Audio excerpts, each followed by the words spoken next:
সেদিন আমি আমার এলাকা ছেড়ে পাশের গ্রামে যাচ্ছিলাম।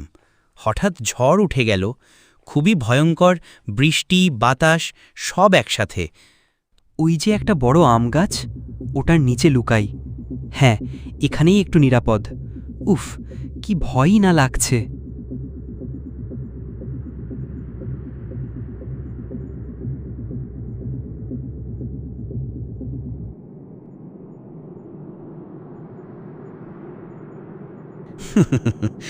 অবশেষে ঝড় থেমেছে, এখন একটু হাঁটি।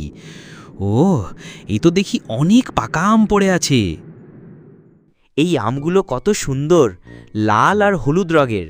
কিন্তু এতগুলো আম আমি একা নিয়ে যাব কেমনে? বুঝেছি। আমগুলো গাছের এক পাশে রাখি, তারপর গাছে উঠে একেবারে উল্টো হয়ে ঝাঁপ দেই। বুম! সব আম কাঁটায় বিঁধে গেছে, এখন আমার পিঠেই ঝুলছে। এইবার আর দেরি নয়, আম নিয়ে সোজা বাড়িতে যাই। আমি সাজারু, বুদ্ধি আমার সুচালো।